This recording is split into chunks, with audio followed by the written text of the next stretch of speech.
All right. So it says we are live, and here we go. So it's 7 o'clock on a Tuesday night. I have not been on here in a while, um, and I missed it a lot.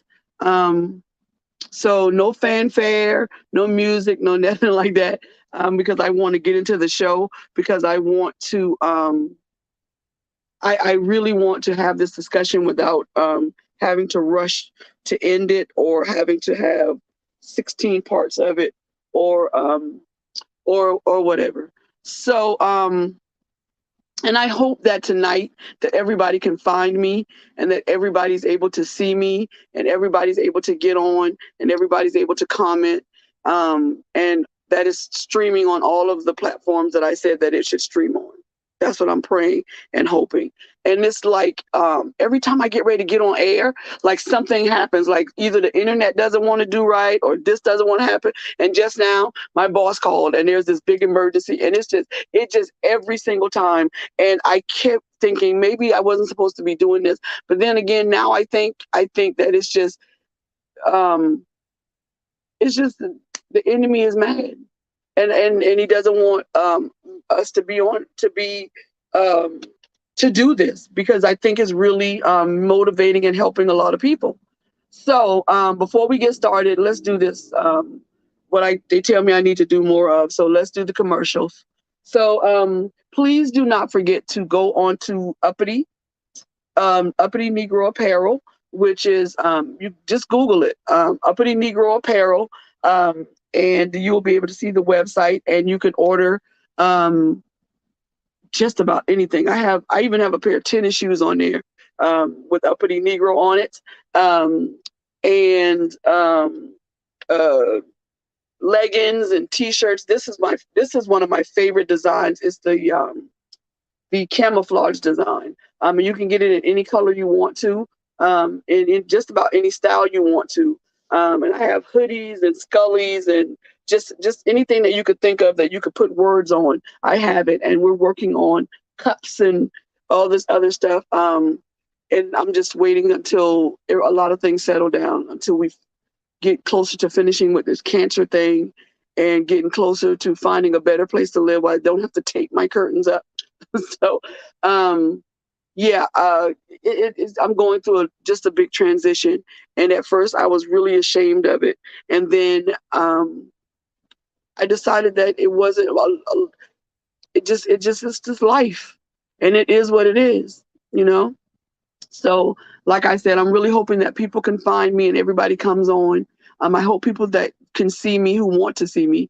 And I hope that you join into the conversation. I could not think of a title um, for this particular show. Hey, Tara, I'm so glad you came in at the beginning. I'm so glad you came in at the beginning. And I know you've already shared it, and I appreciate you sharing the link and everything. Thank you. I love you.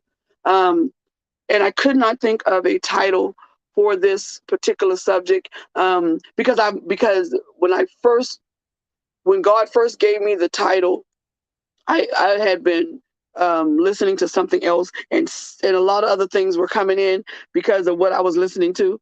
So I'm going to try to stay on subject, stay focused, um, and try not to let my just utter disappointment in in some black women just take over, and I get mad and upset and just start spouting off all kind of stuff. So we're going to try to stay focused, and we're going to try to stay on task because I think it's a really important subject. And I call it disconnect because there is a disconnection. There is a disconnection. Like I said on my Facebook post when I was trying to invite people to come over, there is a disconnect between God and His creation of Black folks first. There is a disconnect between God and man and women. And I think that two of the biggest disconnects that has ruined um, our journey as a people is the first one was slavery.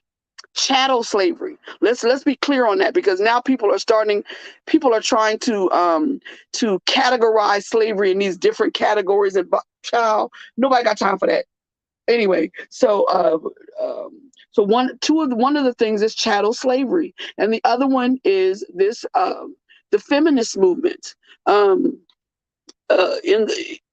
the 1920s or so, because we, oh God, we as Black people, Black and brown people, have been fighting injustices from the beginning of time. And at certain points, we fought injustices supposedly alongside the same people who oppressed us. And it's a contradiction. Like, how can you fight about? How can you have um, and say you're going to be fighting and fight for feminists and the right to vote and all of this other stuff, and you walking down the street along with people who oppressed you and who didn't want you to even be in the line. Listen, study your history. I'm not, like I said, I'm not going to have this big long history lesson, because it's not a rabbit hole, but and it's very relevant. But for this particular discussion, it's a rabbit hole, and I'm not going to let myself be drawn down that rabbit hole. So we have, because we do not know our history, and please understand that I have so much more to learn. Understand that I have barely scratched the surface of all the things that I need to know about our history, just barely. But I understand that things progress into something. There's a progression of things when things happen. You just don't wake up in the morning, or you just don't get up one day and it's this way. You understand? It doesn't work that way. There is always a progression from this to this to this to this. And this is what we have to understand about the progression of how we were brought here as slaves, and how men were treated in respect of slavery, and how women were treated in respect of slavery, and how that is still affecting us today. So the part about get over it and it was whatever long ago, no. Because the way we were treated and the way that we were brought up, especially with some of the traditions that we have and some of the things that we say and how we raise our children, especially people who were on age like my mom from the 50s and 60s, you realize after you start studying some of the history that you know where they get. It's just plantation speak. It's just it's white women and their rules on how they wanted their black women slaves to act, and then those black women brought those things down to their children. And we're not talking about respect or anything like that, but we're talking about we're talking about I'm trying to get Fred in. Did I get Fred in? Hold on a minute, y'all. I'm trying to get Fred into the conversation. Oh, there it is. I always forget how I've been so long, child. I don't even remember how to do this. Hey, Fred. So we have to understand. I gotta make an adjustment to my sound. Say it again. You got to say it again, Fred. I can't hear you. Can you hear me? Can you hear me? Can't hear you just yet. Hold on. Is it Give me me? a second. I got you. Okay.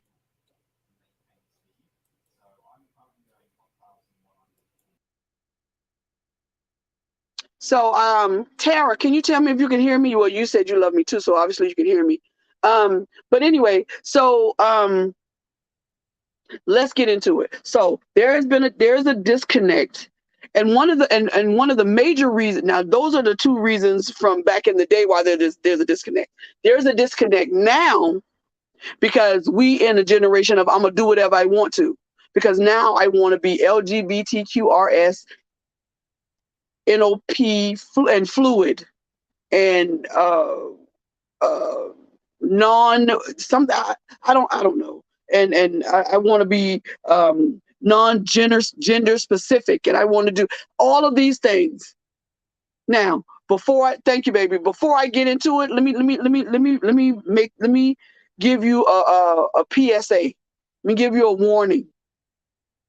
Don't come for me about how God this and the Bible that and all this other stuff. Don't play with me. Don't come for me with the foolishness and all of this other stuff, because I'm giving this show is about my opinion, and I'm going to listen to you, and I'm going to respect you as you respect me. And so okay, I see.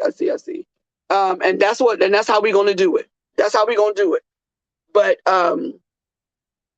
if you've listened to this show before, you understand my religious background is Baptist and Pentecostal, and I believe in the Bible. I don't care about none of you talking about there wasn't no J back then, so there's no Jesus. I don't want to hear nothing about uh, this the King James version. I don't want to hear none of that stuff. So this discussion is we're gonna stay in this little box right where we're at now, because there is a disconnect, and just because people have decided that they're going to scream God, but then twist it around to how they want to do it. It just doesn't work that way. It doesn't work that way. And so let's get on task. So everything that we're going to talk about now is basically is specifically based on, but yet again in some areas loosely based on Genesis 3:14 through 16. I'm not going to read it, but that's where if you want to understand where I'm coming from when I talk about this, especially when it comes down to these Black women with their angry, lonely, never gonna be with nobody selves. So, and specifically 3:16, Genesis 3:16, because if you don't believe in the Bible, then I'm not understanding why that particular scripture is coming to pass. Why is that true?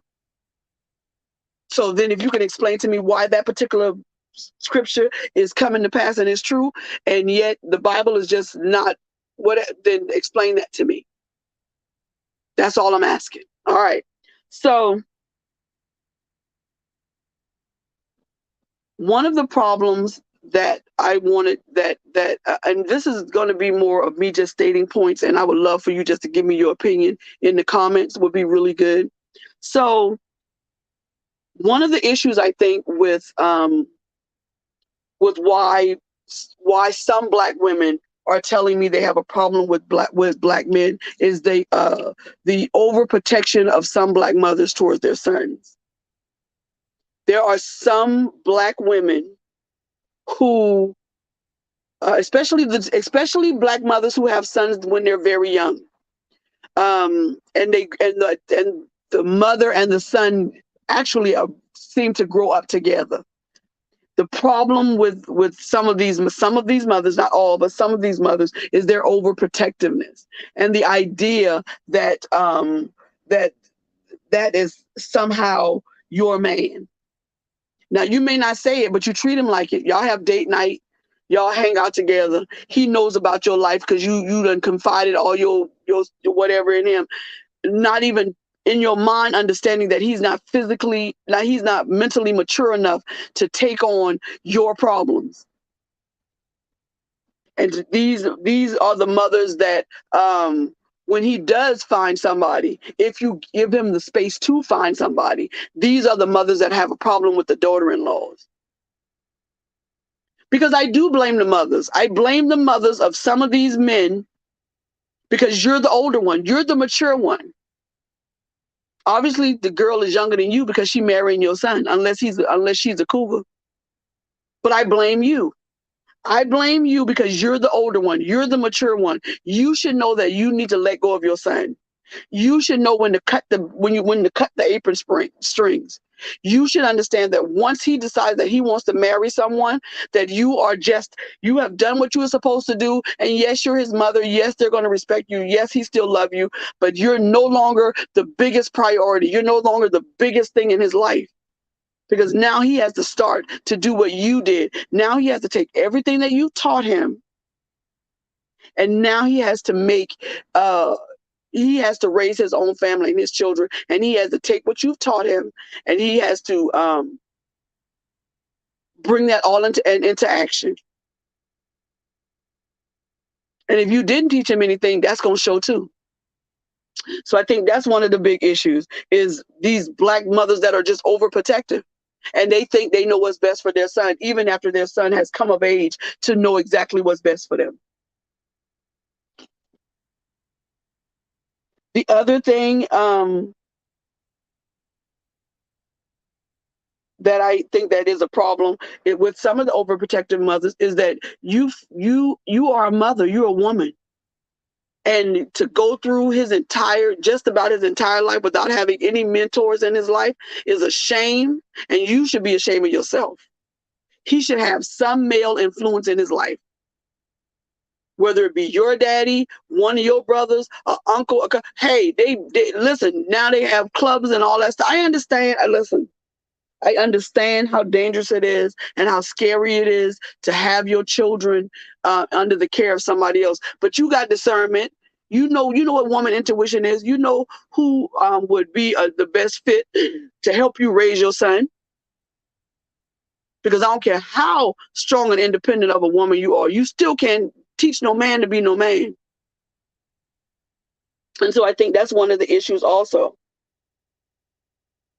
Is we try to be the daddy and the mama instead of being the mama and being strong, but also being strong enough to find or ask God to bring somebody in your life. You ain't got to marry him, to bring somebody in your life to help you with your child. That's what I'm talking about. You can be as strong as you want to, but you have to be strong enough to say, I cannot do all of this. So that's the other problem I think we have. And then the other problem we have is on the women's side is feminism. The feminist movement. The feminist movement in its idea is a great idea. It's a good idea. But when it pertains to Black women, we should have long ago, we should have broken away from the idea of the feminist movement coming from white women. Because the problem with that is that white women had one idea and Black women had another idea. I'm a feminist. I believe that women should be paid equally. I believe that women should, whatever job you do, if you do it, you should be paid the same as everybody else on the job. I understand that. I get it. But I don't want to be like a man. And because I like being a woman. I want you to open my door. I want you to give me your jacket when I'm cold. I want you to pay for the dinner. I want you to do all that stuff. So all this other stuff about I don't need you to open my door, and come on, man, y'all, listen. There's nothing wrong with being vulnerable and soft and nurturing. Nothing is wrong with that. And I'm going to say it, but I'm not going to run. I'm not going, like I said, I'm not going to go down any rabbit holes. But this is the same thing we were talking about when we were talking about that being a strong Black woman idea, and how it has been bastardized by people think it's Black women, but it ain't. It's white people, because they so stoic. Their thing is, we don't show no emotion. We don't show when we hurt. We don't. That's not us. Study your history. Hey Simone, we've always been emotional. We've always been people that show how we feel. We've always cried out loud. We've always screamed and yelled and what they call acting unseemly, because we were in touch with our emotions. Always have been. And so that's another thing about that's another thing about and Black women are trying to adapt this idea that that we should be emotionless. That no matter what anybody does to us, we shouldn't say anything. And if we do say something, we have to say it in the calmest and the quietest. And honey, hell no. Because if I'm mad, you gonna know, the neighbors gonna know, and your ancestors gonna know. And exactly, we are women. We are naturally emotional. And add some melanin to that, and you just tripled down on that. You feel me? So that's what I'm talking about. Now, I was watching something today, which is what brought about this subject, and it was men and women stitching stuff on TikTok, and they were talking about the idea of a young lady was on there, and she was ranting and raving about the fact that there are no good men out there, and that in the entire diaspora, there are no good Black men out there. And the reason that there are no good men out there is because there are women out there that enable them to cheat on them. There are women out there that enable them to make them to be they, because women are trying to be their mama. And I'm not finna cook for you, especially if I make more money than you. And I'm listening to this woman, and I'm thinking to myself, you have a platform that probably hundreds of people listen to. Hundreds of people listen to. And you on here spouting foolishness. Because I do not understand when it became enslavement, when it became motherly to take care of your own household with your own husband in it. When did it become when did it become a problem to cook for your husband, to make sure the clothes was washed, to make sure the house was clean? And I'm gonna get back to this in a minute. Don't get me wrong. I'm gonna get back to it in a minute. There's something I'm gonna come back to, and I'm gonna show you what I'm talking about. That became a problem with modern women. Say it again. That became an issue with modern women. Yes, and that's where we at. That's where we at, Fred. Hold on. So, how is taking care of your household being a slave, or you trying to be his mama? Because that's what they say. I'm not raising no man again. Girl, you just washing the man clothes. How is that raising him?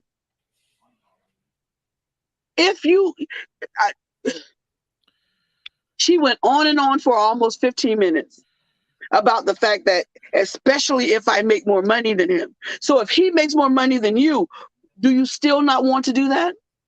Do you still not want to wash clothes? Do you still not? Because now the excuse becomes, well, I work longer hours than he do. Or now the excuse becomes, so I got all these kids to take care of. So for every excuse that you have, and there's a wall ahead, you just turn around and face the other way and find another excuse. And I'm not understanding how taking care of your own household, you're in your own household, is you being a slave, or I'm not finna raise no man because his mama should have did it. For 15 minutes, I listened to this lady wax stupid. I said it, I'm not taking it. She waxed stupid. And you know what she was doing, laying on that bed? She was laying on that bed by herself. Because I know it wasn't no booger in the background saying, you better speak, honey.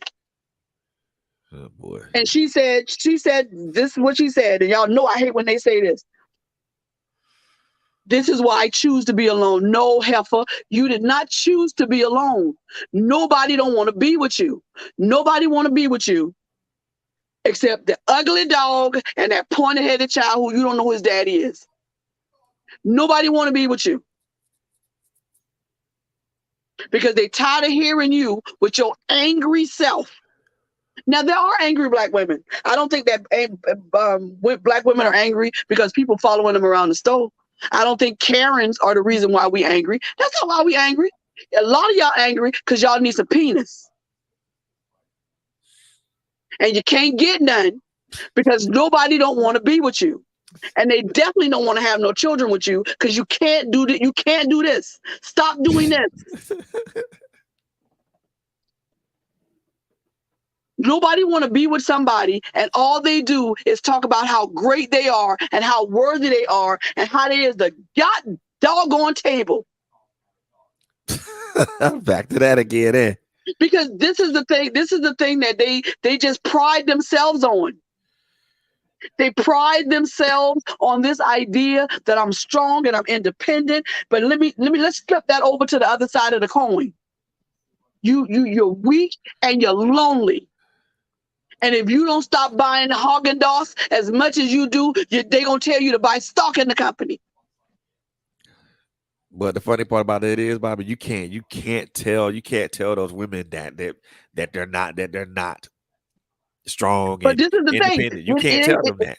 It ain't the point of telling them. It's the point that they're going to realize it when the ass they bought in Brazil drop, the boobs go to the other side because now they've done poison them. And you sitting in the bed and because you done have so many lace fronts and you ain't got, it ain't that you ain't got no edges, is you ain't got nothing up there. Scratching your head and rubbing on the dog because the child you had done been left you because they tired of you too. And you sitting in the middle of the bed by yourself, eating the 16th bucket of Haagen-Dazs you had since the other day. By yourself. Because you're gonna be alone. You're going to be alone. With that beautiful house and those red bottoms and all those shoes and that makeup that's going to beat your face, you going to be alone. Because all a man want, and I'm telling you this is what he want, all a man want is peace. And if he can't get it from you, he going to get it from whoever give it to him. And I don't care if it's, and that's whatever color she is. Wherever a man can find peace, and I'll tell you this, and I mean what I say, even if it's in the arms of another nigga, wherever a man can find peace, he gonna find peace. Now you wondering why he left you for Tyrone.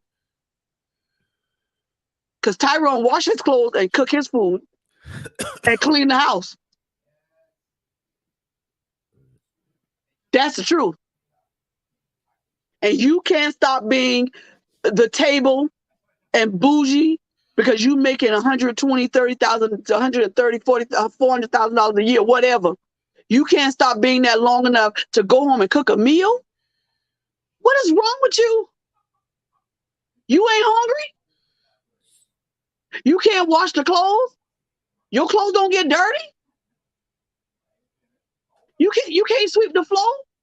You dropped Cheerios on that other day too. What the heck is wrong with y'all? That you think that it has become is a time now where God, because that's what kills me. God.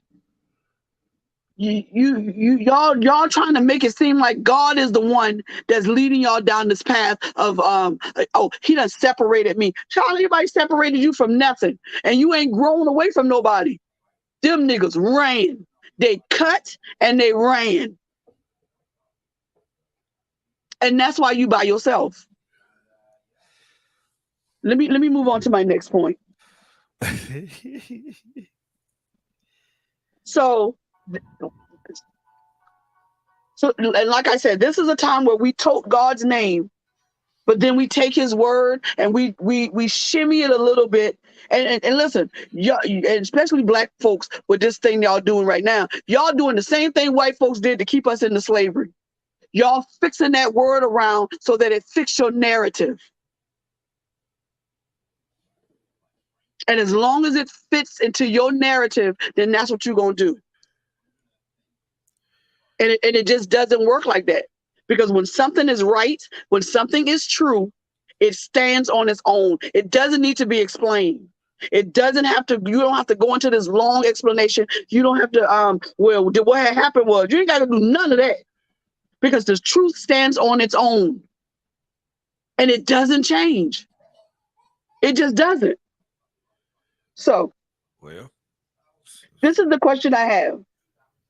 So I want you to answer, Simone and Tara, and Fred, you answer while they're trying to type it in. of course. When it comes down to the black men, do you want a woman who can keep up with you? Don't do you want a woman that can keep up with you intellectually, spiritually, and psychologically? Just all those. Is that the kind of woman that you want, or do you want a woman who is so submissive that she like that girl from Coming to America, and all she says whatever you like? Nah, so for me, I'm gonna need. I want somebody, and I'm with somebody that challenges me intellectually, that challenges me spiritually, that challenges me, um, that challenges me in those ways. You know, why would I want somebody to be? I mean, submissive, like because I don't want nobody that's gonna be at my beck and call. That to me, that's akin to indentured servitude, and that's not. And I don't rock. I don't rock like that. The person that I'm with now encourages me. We have great conversations and great stimulating conversations. Um, it's we support each other. We we give each other harsh truths, even if we know it's going to be something that's hurtful. So I mean, to have somebody that's going to be completely subservient is literally folly. Because I mean, why would I want somebody that's going to be at my beck and call? That's not that don't help me. That doesn't help me in any way, shape, or form, and damn sure doesn't help her. So I have the relationship um, that I want to pattern. I don't want, that's not my goal. Their relationship is not my goal because I know some of the things they went through to be in the kind of relationship they have. But the one that I want to use as an outline is my apostles relationship. And the reason I say that is because I watch her be one thing and then take that thing off to be what Right, she has to be at home. At church, she is the founder of that church. She's the founder. God right, gave her the vision and she's the founder at that church. Her husband is the deacon.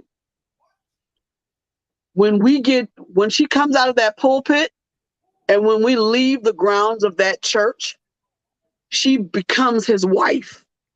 And you can almost see her unzip the apostle off and become his wife.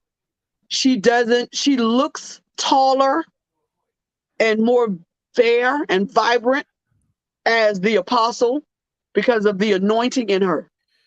But as his wife, her shine doesn't diminish, is not what I'm saying. But her you can watch her spirit step back to give him his space. And it's not given begrudgingly, it's not given hesitantly, it's given out of respect for him as a man. right, And the reason she gives him that respect because he's always been a man to her and her children. You understand what I'm saying? So right, understand and be very clear on what I'm saying to you right, because there's no need to give respect to somebody just because they got a penis and some gonads because so does a dog. What I'm saying to you is if you're going to follow someone, make sure that they have already shown you that they are that man beyond the biological uh, features of being a man. They have shown you that they are a man in the sense that they take care of their family, that they make sure that everybody is secure. I always think of it as an umbrella. And God right, is that umbrella. And the man holds onto that umbrella. And everything under that umbrella that looks like him and has his last name that he has created and he has started off with and all of this other stuff, that he is the one that keeps them dry. And he makes them sure they're dry. If you go from under that umbrella and leave from under his care without his permission, that's on you. But I've always thought about it just like that. you're in the matrix, dear. I don't know nothing about the Matrix, I guess. I don't know what that is. But what that mean? Fred, can Fred hear me? I think Fred froze. I don't know what the matrix is. Okay, so um Tara, can y'all still hear me? Can anybody still hear me? It's raining over here really bad. So can everybody hear me? I'm not sure if I'm still on the air or not, but we're gonna keep going just because yeah, it's been 35 minutes. So I was waiting to see, oh, hello. Hey, hey. Yeah, we're having some technical difficulty just a little bit. Yeah, Fred did freeze. Okay, so the question I just asked, which is what I want, hey baby, which is what I want y'all to answer. Latanya, is that I'm just gonna say Lane because I would hate to mess up your name. Is it Tira? I hate to mix it. Lane and Latanya. Listen, the question is this: wouldn't you want to have a partner that is your intellectual and spiritual and just your equal all the way across the board? And does it matter if who makes the most money if you are compatible in those ways? That's my question. And while y'all typing that in, I want y'all to talk to me. So while y'all typing that in, that's the question I have for you. Because everybody talking about God is separating me from people and I know my worth and I'm the table and all this other crazy stuff that's coming out now, and you alone. Because if you was that valuable, everybody would want to be with you. Every man would want you if you was that valuable. But you by yourself. And you mean to tell me? Okay, here we go. I'm gonna read what Lane said. Lane said they got to be 100%, no 50. Girl, Lane, what a usher. You better preach. I say this all the time. They got to be 100%, no 50-50. Because who wants half of what? Half. I want a 50-50 person. So like you said, standing on the umbrella, he will cover me, and anything else he will cover me. So if you step from up under it, and umbrella, of course you're gonna get rain. Man, I love you, Lane. Exactly. This is what we talk about on this show all the time. That's layered. I'm not sure if compatibility means equal in all areas. I think we both will have leverage in some areas. I think let me think about that for a second. I think that the word leverage might be in my opinion, I'm thinking that the word leverage, it might be the wrong answer. I think that I think what you're saying when you say leverage, I think what you're saying when you say leverage is that one person is stronger in one area than the other. But then that's what we're meant for. That's what a virtuous woman is. Whatever he's lacking, wherever he's weak, then we're there to hold that up. Because I mean, God, of course, God is there for all of us. In our weakest moment, God is strong. But when we're talking about physically on this earth, wherever a man is not, maybe he's not good at communicating with the children. That's what the wife and the mother steps in for. Maybe he's not good with the money and the bills. That's what your job is. Your job is I'm better with money than he is. And if he's a strong man, then he will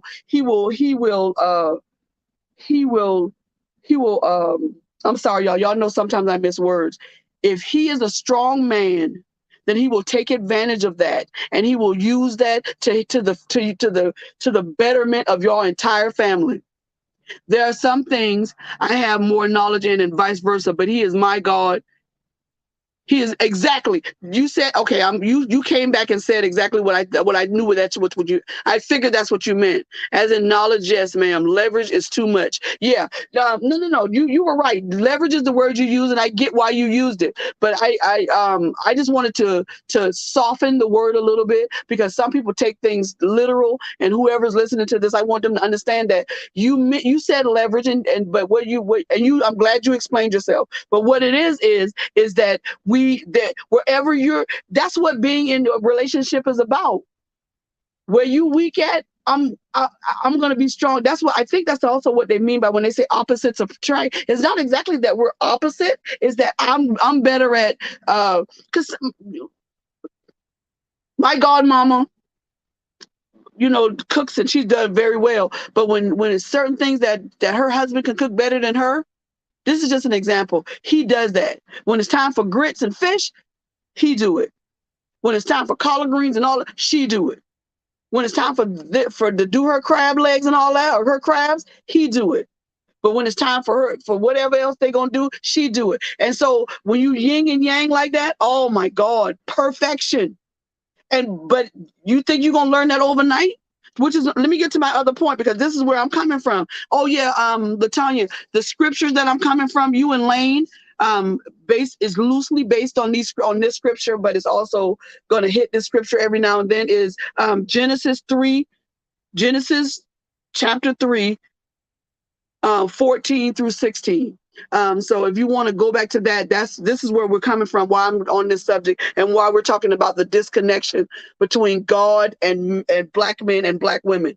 And we already established that we know that slavery was a big part of that disconnect, but also the feminist movement was also a big disconnect because of how white women use black women to help them march and make their point, and then just left us on the wayside for us to try to figure everything else out. But that's a whole nother subject or whatever. But those are what some things. Then one of the other things I talked about was the overprotection of mothers, of some black mothers, because they decide that their son that they had is going to be their new man. And if he ever decides to find somebody, she not gonna like nobody. Like she want to marry him, or nobody good enough for him except her. So yeah, that was another thing that we talked about. And we're not even gonna get into the emasculation of men. That was a whole 3-hour show almost one time. We're not even gonna get in, but we understand that the emasculation of black men by not only by white folks, but the emasculation of men perpetuated by these mothers that smother these young boys. So that's a whole nother thing that I wanted to get into. But the answer to that question, y'all did a good job. So here we go. It says, but I'm wondering if the equal means we are the same in all areas. My honey and I are not. No. When I talk about 100 and 100, we're talking about 100% of you as you, and him being 100% as him. You understand? He is 100% who he is. You're not trying to change him. You don't want him to, if he likes wearing cargo shorts to church, you're going to let him wear cargo shorts to church. You're going to buy him a couple of pair of them because that's what he like. And if you, and he don't like you wearing halter tops, but he buy you a couple of them because he know you like halter tops, because you're 100% you. That's what I'm talking about. That's what I mean when I'm talking about equal across the board. I am 100% me. You're 100% me. But man, when we get together, we are 100%. And they said, well, the math don't add up, but it do. Because you're 100% of you, I'm 100% of me. And then when we get together, we are 100% a unit of marriage. That's what I'm talking about. That's why you are auntie and I am not. Girl, shut up. But that's not equal. It's compatible, right?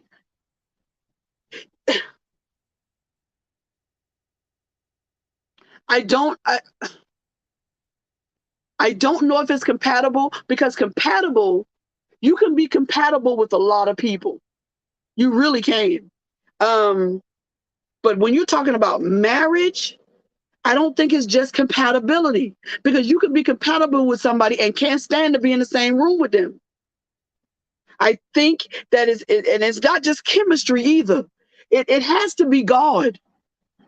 People stay married for a long time and they give all of these reasons why. They talk about communication, but it's got to be God, because if you're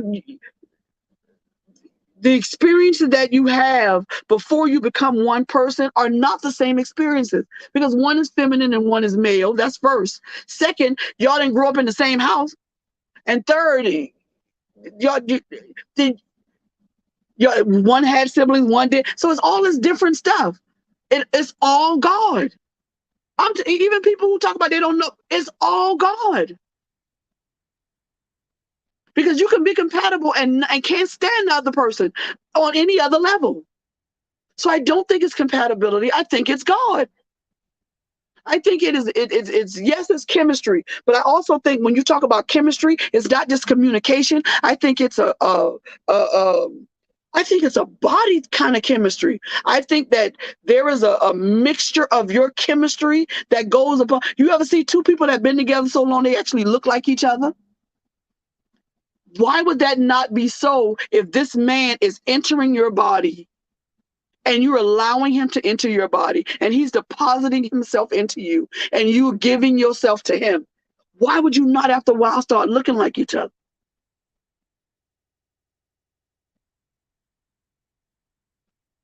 Man, I'm sorry I had to pause for a minute because that wasn't, I don't know where that came from. Wow. Why? Because I think that there's more than just this communication. I think that there's a, when you meet the person that God has for you and who he ordained for you, there is a chemical thing that comes together. And I think that might be one of the reasons why it's so hard for some people to separate from other people. Because chemically, we are balanced together. Man, that's good. We're gonna have to y'all have to remind me in the other group that we have to talk about that because I think we just well, I think we just hit on something, Latonya. That's good. That's good. That's good. That's good. So why does let me skip over that part because y'all done got me somewhere else. Um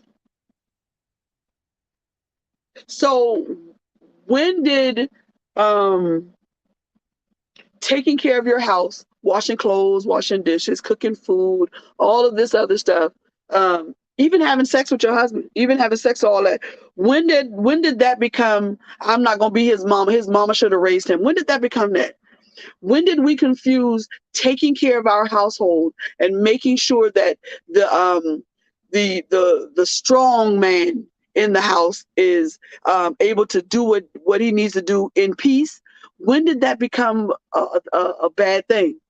When did we decide that we weren't going to be his peace, but that we were going to be just a nag?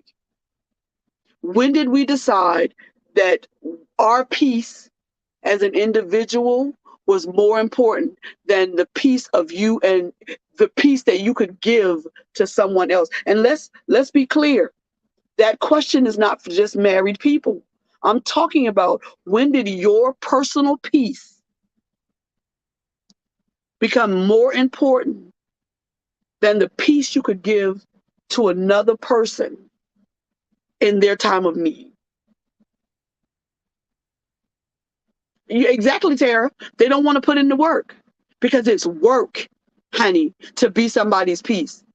It's work to be somebody's peace, and then you have the children, and then you're probably working. And I get it. I get it. But if you go about it in a way that is because we're built for this, honey. We are built for this. We got hips, we built for it. We got strong shoulders, we built for it.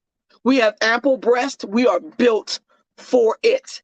Do you understand me? This melanin is not just because it's pretty and brown. We soak up the rays of the sun and we are built to last. Duracell ain't got nothing on no black woman. You feel me? Man, listen. Don't even get me started on us. We're built for this. Not just physically, but we are mentally built to carry the weight of what a lot of these newfangled women don't want to carry. You know why? Because they're born from these young mothers. And so let's start with the young girls first. Your mama 25, your grandmama in her 30s or 40s. Your great grandmama is in her 50s or 60s, but she tired. You know why? Because you done took all the grandchildren over there. So you ain't learning nothing. You ain't standing in the kitchen trying to figure out how she make her collard greens taste like that. You're not asking her no questions about how she kept your granddaddy for so long. You ain't asking nothing. You ain't learning nothing because you too busy at the club because you living your life like the La Vida Loca because your mama or your grandmama is raising your children. That's all I'm saying. So when did your peace with your selfish self become more important than the peace that you could give a man or children if you had children with them. Because we selfish. We selfish. We as women, we have become selfish, and we have dismissed black men as being babies and wanting to be babied and wanting. Nobody want them men don't want to be babied. Let me tell you what men want, and I might be wrong, and I might be in the wrong order. You know what they want? They want something good to eat, some good coochie, and peace.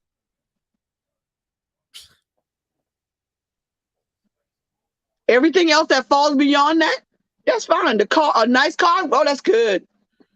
A nice house, oh, that's great. We got that. Because if you give him those three things, everything I just mentioned after that, you can have.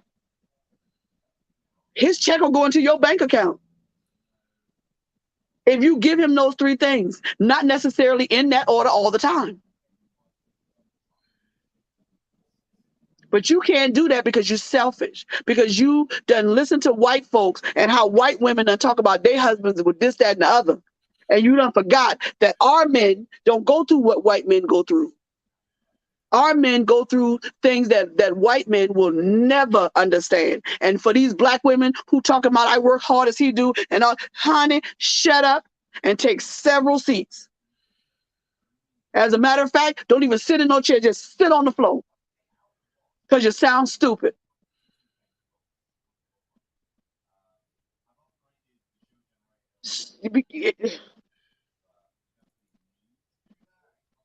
The generational curses that most men and women, don't get it twisted, but right now I'm talking about men. The generational curses that most black men have to fight their way through is unfathomable to me. And for you to say that you get it, you where did you learn? Tell me how you get it.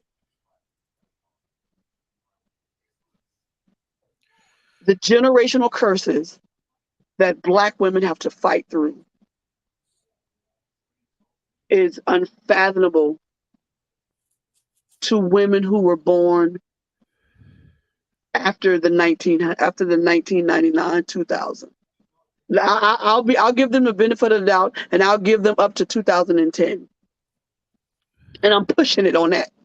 I'm pushing it on that. Because and then I'm not pushing it because these ideas did not come until about 2 or 3 years ago.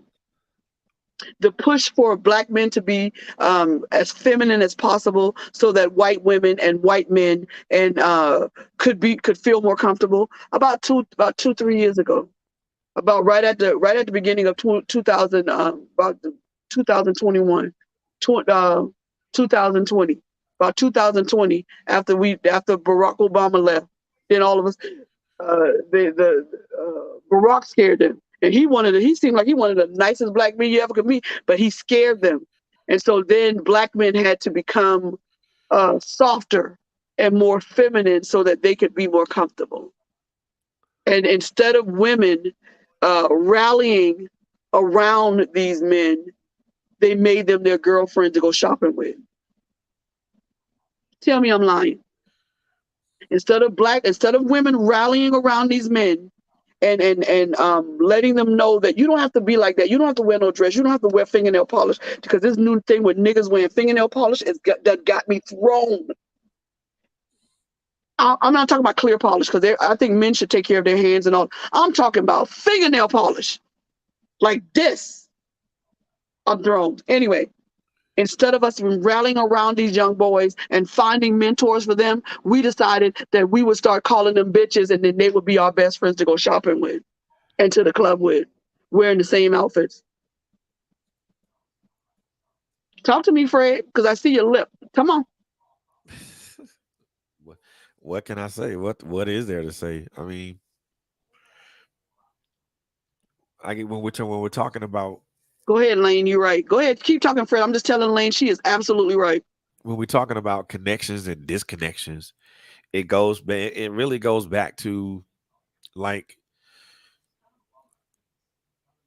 where it starts at its base. Just the interaction between black men and black women. It goes back to that interaction. Mm-hmm. It goes back to that basic part of communicating or even talking to each other.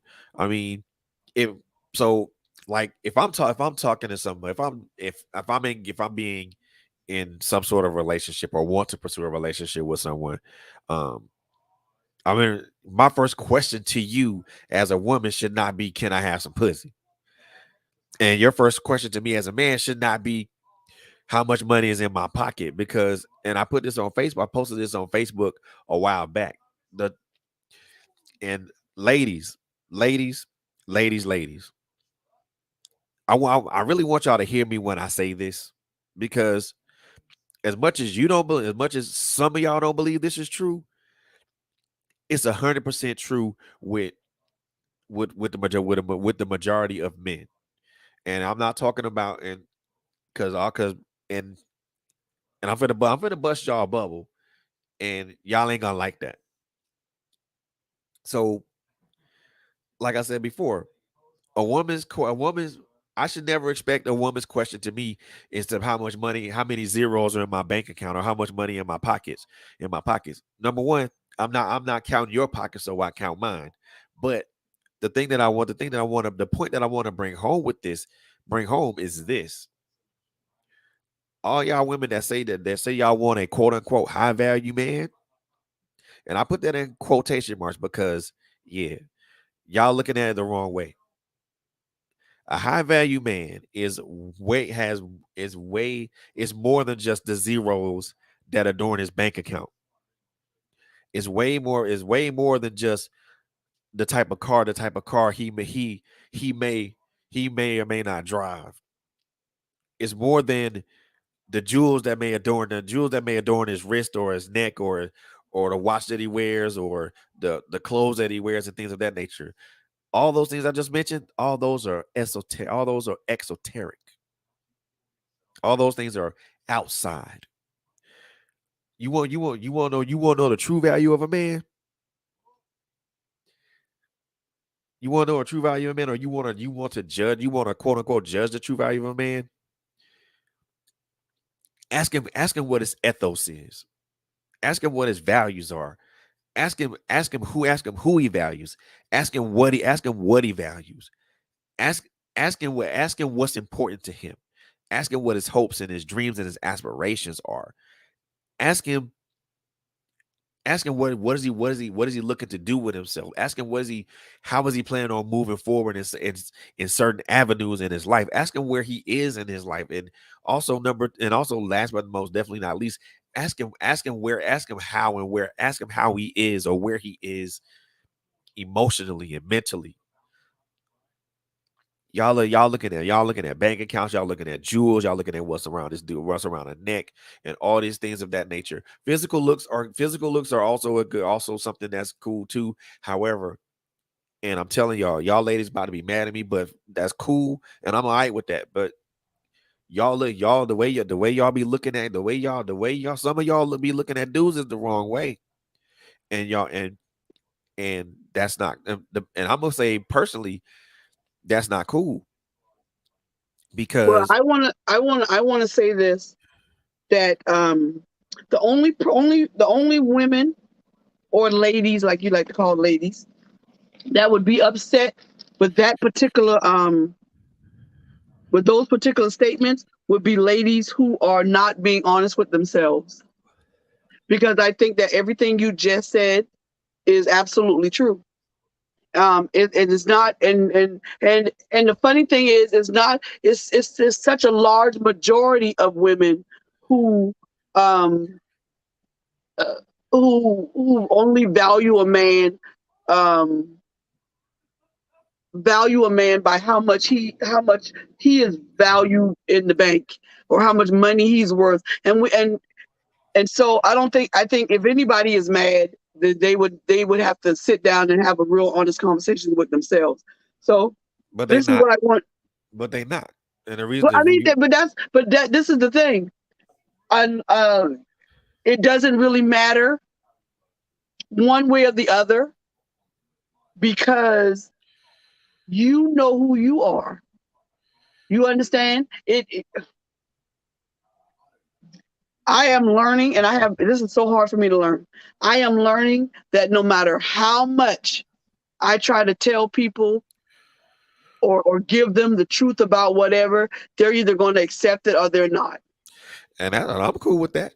And I'm so Right. cool with that. I'm so cool with that. However, to those who think that those things are important, and Miss Shira, that you bring, that's an excellent point. To those women, and it's not younger women and middle-aged women, and then a lot of the older women don't even look at it like that.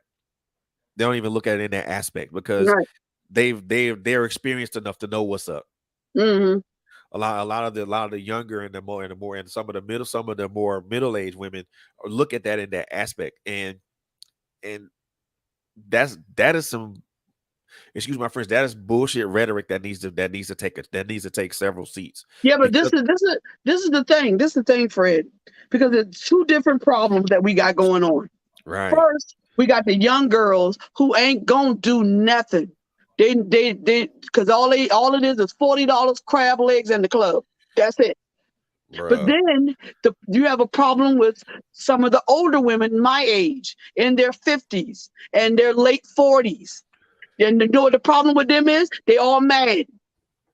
They angry and they upset because they that age and they still haven't gotten married to anybody from New Edition.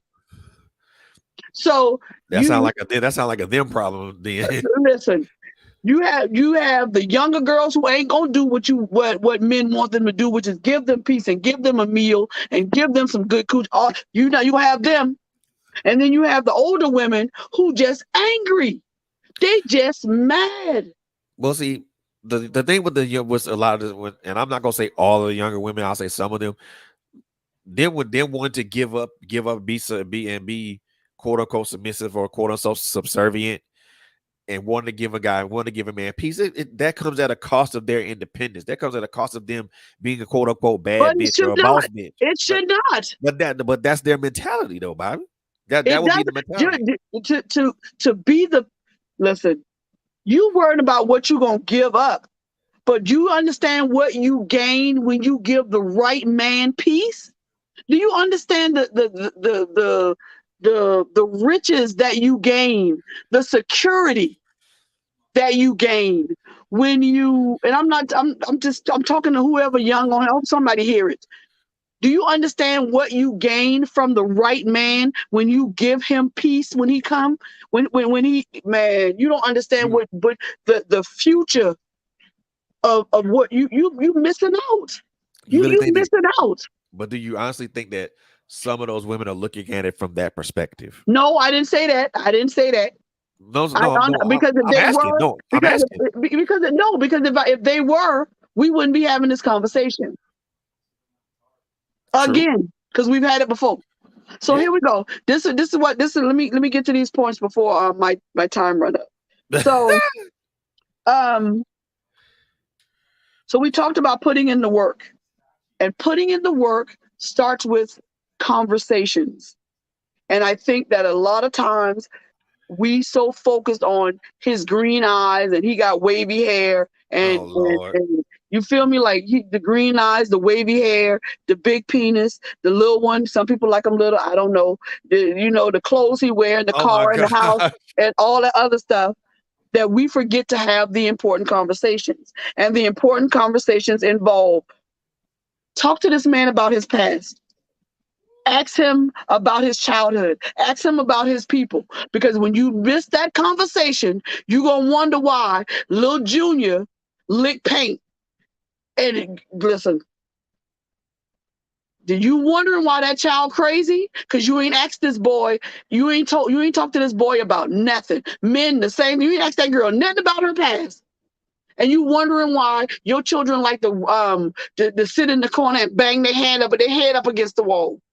Because she didn't tell you or he didn't tell you about their three uncles in the back room who your grandmama didn't want to send off to the institution because she loved her babies. So that is the very first conversation y'all should be having. Y'all should be talking about each other's past. Y'all should be talking about your family and your lineage. And another reason that you should do it is because you need to make sure you're not marrying your cousin.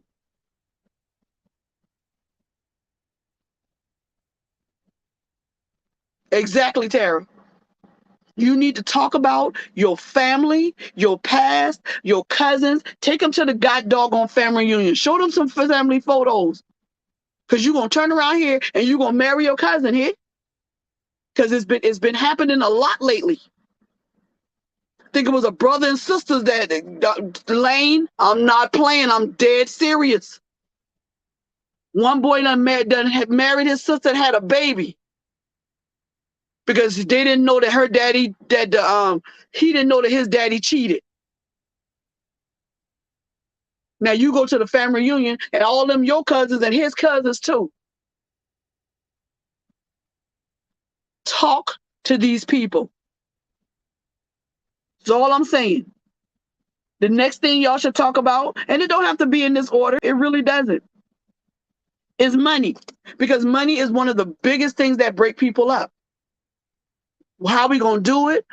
Who makes the most? Who makes the least? How are we going to split it up? Do we have to split it up? Do I just come in to help? Or are we going to do the money 50-50? We're not talking about the relationship. We're talking about the money. There's a difference. Are we going to do the money 50-50? Or you going to do all the bills? Or we going to have how many accounts we going to have?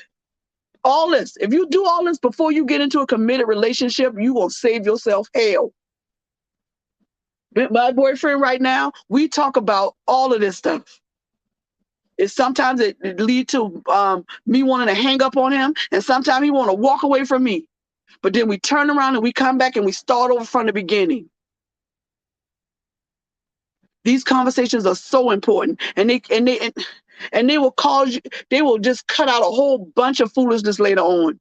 Because if you don't agree before you get married, then maybe y'all that's not your soulmate. Maybe that's just not the one. Or maybe y'all should wait a little while longer while y'all discuss this some more. Or go to counseling. You ain't got to wait till you get married to go to counseling. Other thing y'all should talk about is location. Now, this don't seem like it, but it is. Where we going to live at? What side of town you want to live in? Do you want to go to another state? Do you want to leave your people? I may not want to leave my people. Talk to these people. The other thing to talk about, like I said, is family. Do you want children? Do you not want children? How many children do you want? Why you feel that way?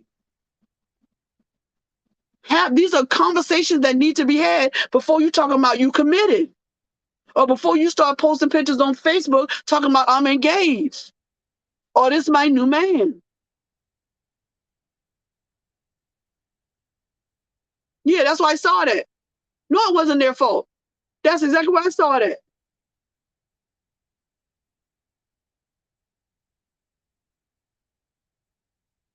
Yeah, you're right. That's right. That's right. Everybody want to be the boss chick. Everybody want to be the bad chick. Everybody want independence. Everybody all want all that. But I bet you independence will have you sitting in the middle of your bed eating ice cream and crying to your best friend on the phone, talking about you can't understand why you 62 and you still ain't got no man. Wake it up. Wake it up. Wake it up. So those are the things that we're talking about. I got my last one is sex. I wanted to get to that one because y'all know how I go when I start talking about sex. I get all off track. So y'all pull me back. So Lord, the conversation that you should be having with anybody that you're interested in, and don't have this conversation on no first date. Nobody want to be this deep. After y'all dated for a while and y'all slightly got to know each other, then y'all need to go somewhere where it's just y'all, and then you need to dig deeper into some of those things y'all talked about before. You need to talk about the person's past.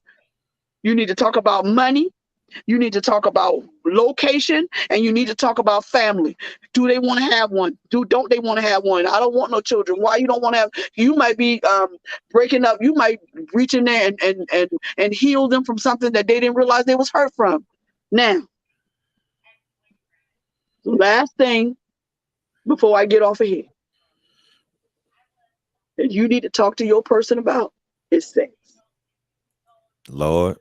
This is the last thing. Now, let's be clear. You should have talked about them before the first time you had sex. And the only thing y'all should have talked about is what you like, what you don't like, what he like, or what he don't like. That's all y'all should have talked about. Because anything else beyond that would have it just breaks the mood. I'm talking from experience, understand? Because I'm one of those talkers. So, but if you're talking about being in a long-term committed relationship with this person, you need to know beyond what that person likes. You need to know not only what they like, you need to know why they like it. You need to know where to touch, where not to touch, how you gonna do it, why you ain't gonna do it this way. What? Because there are some things that some people have stigmas to, especially people who have been physically abused. And you need to have this conversation, whether they are male or female. You need to have this conversation. Okay? And you need to ask them which side of the bed you like. You like this side of the bed. You think that people don't argue about this stuff once they get married? Oh, honey, these are full blown out fights because you think it's simple, but it's not. Nope, not at all. It's not simple because which side of the bed you sleep on is going to turn into an argument about something else. And then it'll be about something else. And then you live for that person. And then 15 years later, you tell them, and you took my side of the bed anyway. And you looking at them like they crazy because you didn't have the conversation. So this is what I tell women all the time.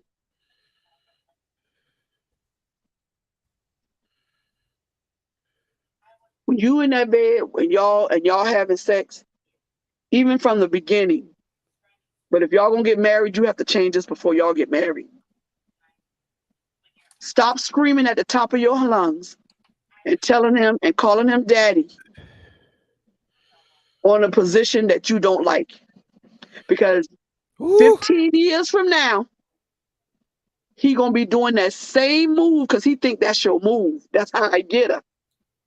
And then he gonna wonder why she ain't screaming, why you not screaming no more. And now he gonna think you cheat.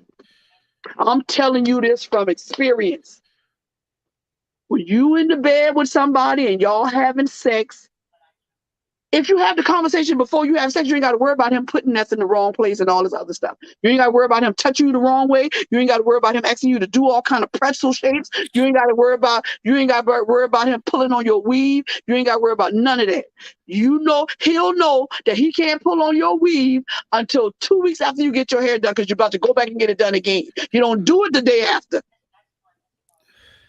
But you didn't tell him. Now you done broke up with the nigga because you say he don't listen. Heifer, how he know he couldn't pull your weave 2 weeks after until 2 weeks after. You don't pull the weave until 2 weeks after I get my hair done. Simple conversation. Y'all better stop screaming and yelling and doing all this because I don't want to lose him. I just want him to know. I just want him to think that he hit the spot, and he ain't hit the spot since 1942. Now y'all done been married 50 years, and you so glad they came out with the roles. You don't know what to do because now you get to finish off in the bathroom. Lord have mercy, Jesus. Because he ain't been able to get you there since the first night you told him that he was hitting it and he wasn't. Because you wanted to have green-eyed, curly-haired children to look like. Stop it. Because money and sex is two of the biggest reasons that people don't stay together. And one place that you can give a man peace is with intimacy and sex. And I know a lot of men gonna say, no, man, no, you don't. You did not fall in love with that girl. You did not fall in love with her intellect first. You fell in love with her ass and those jeans. Stop it. So and even if you're married now and you've been married for a good long time, you need to sit him down and y'all need to have a discussion. And if y'all need help with the discussion, I will personally counsel you on that. And I'll tell him how to get to your spot because it has nothing to do with the size of his penis. It has nothing to do with ice cubes rolling down your back. It has nothing to do with porn. It has everything to do with intimacy and conversation. which are synonymous when it comes down to being in a relationship. Because if you only have one and you don't have the other one, you're never going to have that orgasm that you think that you should have. Listen, and this is the other thing. I'm sorry, y'all. Listen to me, children. The orgasm that you have by yourself, nobody can give you that. Nobody. Because you're doing it. You know what to do to yourself. And you're never going to be able to teach anybody to perfectly do that. So you can rose and bullet yourself to death and kill your clitoris if you want to. But when you get with another person, it's not going to be that way. And now you mad because he can't get you where the rose can get you. It's not going to happen. That's why you need to keep your hands to yourself. Unless it's a state of emergency. And I never seen nobody have a state of emergency on masturbation. That, it's not an emergency. Keep on, and this is a thing that and this is a scientific fact. Look it up. If you continue to have masturbate and just use clitoral stimulation, then it's going to be very hard for you to have an orgasm just from a man going in and out. And if a man continues to masturbate with his hands and only masturbate the very head of his penis, it's going to be very hard for him to have an orgasm without that particular thing. You know why? Because your body gets used to it. Listen to this. There's one thing they teach you in truck driving, and that is this: never fall asleep in the driver's never fall asleep in the driver's seat, because you never want your body to get the understanding that it can actually sleep in that seat.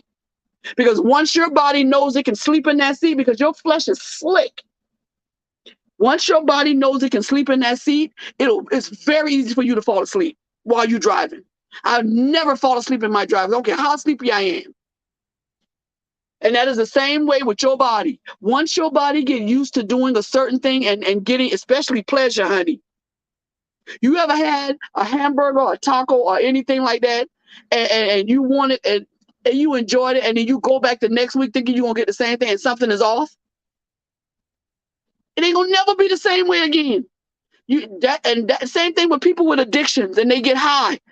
You know what they're running after? That very first high. You're never going to get it.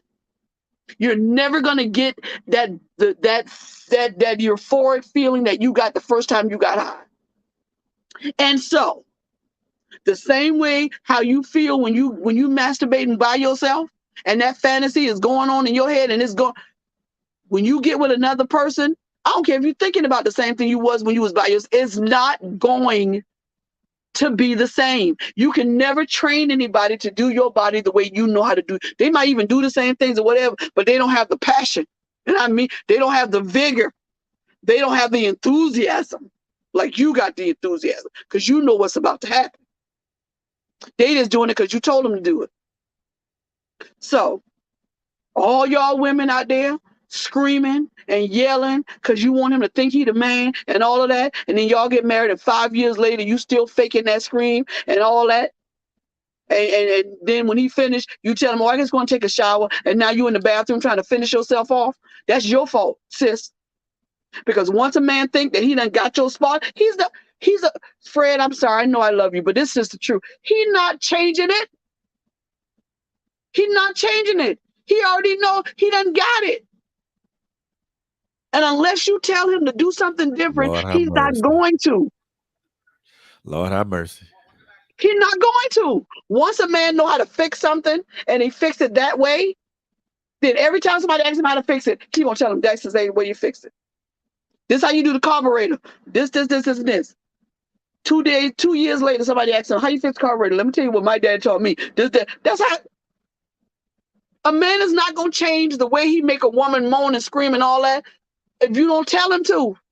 Because you making all that noise and he swear to God that he has been tearing your back out when the only thing he been doing is making you The sex conversation is a conversation that needs to be had. You got to have this conversation, and you got to have it in a manner that is not going to make him. You cannot embarrass him, because men are sensitive. One thing about a man that you can't is three things. No, maybe four, but I think it's just three. But I think it's four that you can't talk about a man about, and he may not forgive you. You can't talk about his mama.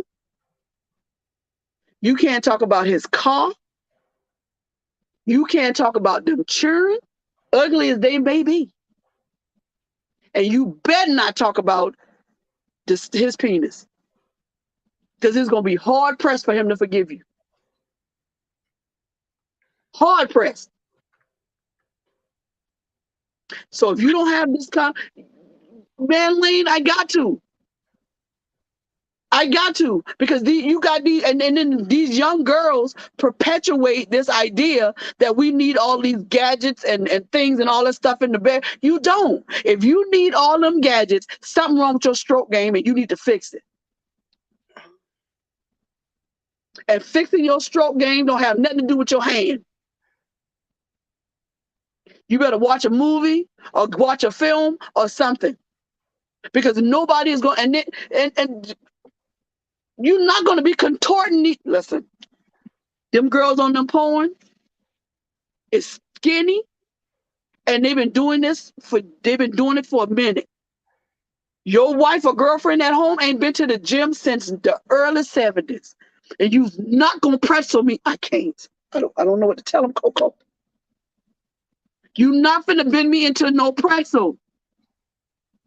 And then then the other thing they got is bringing other people in the room. Nigga, you can't please me. You want to bring another nigga in? I can't. What is you doing? You ain't pleased me for real. Why am I going to invite my best friend over here? For her to realize I've been telling her the truth all these years that you suck?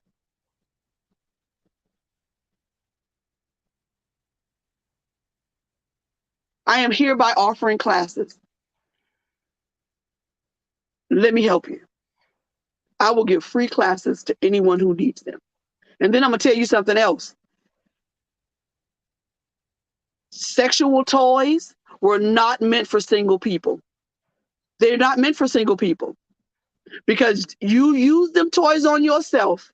And then when you get with another person, like I said before, you expect your orgasms to be that explosive and that. And it is not. It's not. They're meant for married couples. Because you done been with somebody for 5-10 years. Yeah, you still love them. Yeah, but them love handles may be a little 3 inches bigger than they were 2 years ago. You feel me? That hair don't lay down like that no more. He don't brush it to the back no more because he's trying to push it up this way. Things change. So you bring a little something in to spice it up. I'll teach that class too. Because they're meant for couples. Y'all got these, I'm guilty. I sold the helping hand to plenty of truck drivers. And they probably don't want another woman after they use that little toy thing I gave them. It's a penis sleeve. And it feels just like a woman. That probably done ruined many a marriage. And then you got that rose thing they got. I was selling that too. Listen,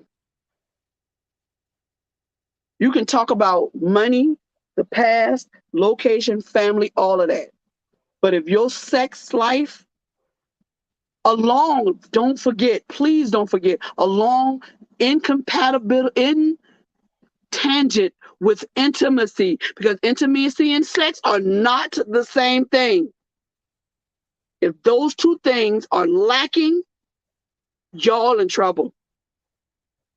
Because you know what you got? You got a roommate. You got a roommate.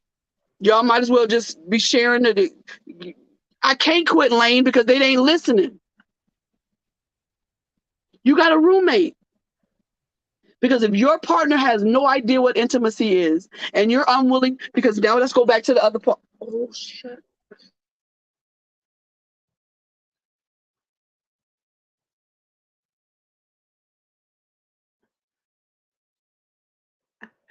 I don't know what happened, y'all, but she froze up. So somebody might have called her.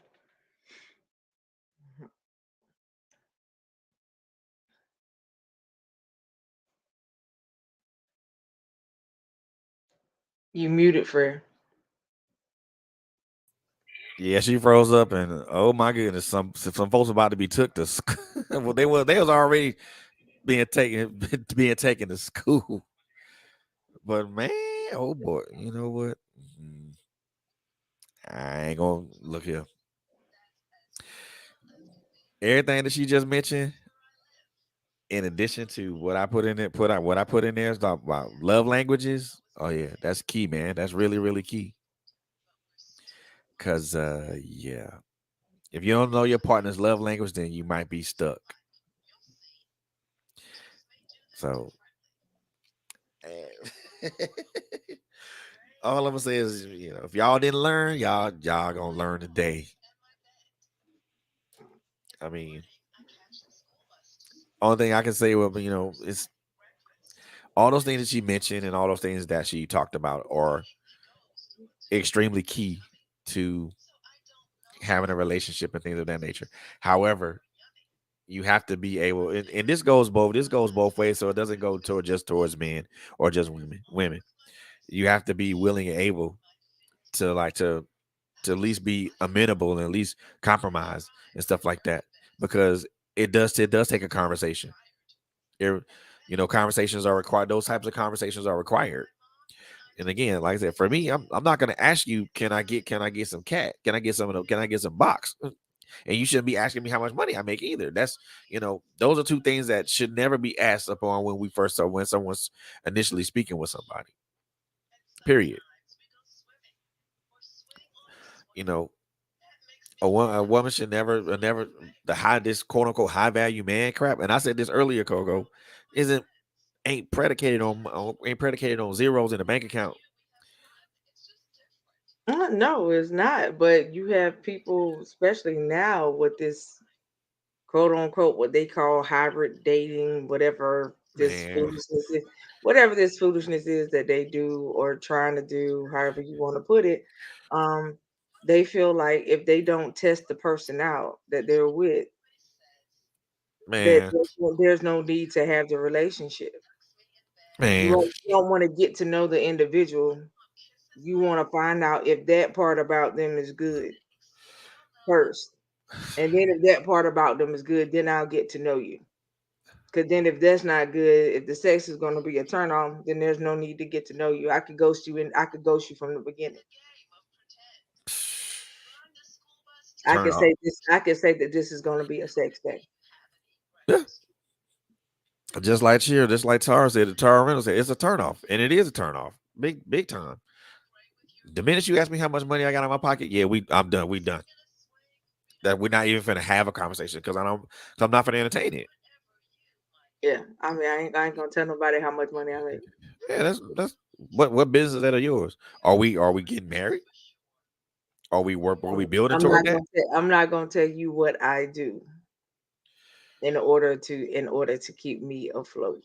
That's not your business. Yeah, I All mean, you need to know is as the man, you need to be able to keep up. that's word. That's word right there. I mean, that's word. That's That's it. word. Because I tell folks, I mean, and we had an argument like this. Well, I won't even say an argument, but it was a conversation on Clubhouse, and I said the exact. And when somebody said high value, I'm like, y'all got that all screwed. Y'all got that way screwed up. Right. Y'all got that so twisted. It's like it's in knots, and it's in knots right now. So why even talk about that? For me, I want to know who you are. I want to know what makes you tick. What you like, what you don't like, what you love, what you hate, what what's your relationship with your mom like, what's your relationship with your daddy like, because those things. Because and the thing of it is, I expect those same questions to be asked to me. You know, what you like, what you hate, what you love, what you don't love, what what makes you tick, what turns you on, what turns you off, what angers you, what saddens you, what makes you happy, where what's your look on life, what's your ethos, what's your pathos, What's all that stuff? But you don't have people that want to find it out. And so when they do find it out, when a girl find out that she with a guy who won't even take care of his mom, later on, but y'all done been together a year or two, you never seen this dude go visit his mom. You don't never see him pick up the phone to call his mom unless he wants something from her. Wow. That should tell you what he want from you. Yeah. Yeah. Yeah. Because And a man that reverence his mama, eventually, if y'all been in a relationship long enough, gonna want to take you to meet the mama. exactly. And then And it then goes. you'll find out everything that you need to know when you go sit down to meet that mama. Yep. For sure. For sure. If you ever be with a guy and they don't take you to meet the parents, that ain't your dude. Look, That means they don't feel like that you it. If they don't feel like you are meeting the family material, you are not it. man, look. And that's a thing right there. That is a thing. So every man ain't husband material, and every woman ain't wife material. It's called is and you want if you're looking for that, then you're gonna you're gonna have to use something called discernment and conversation. And conversation is part of the discernment.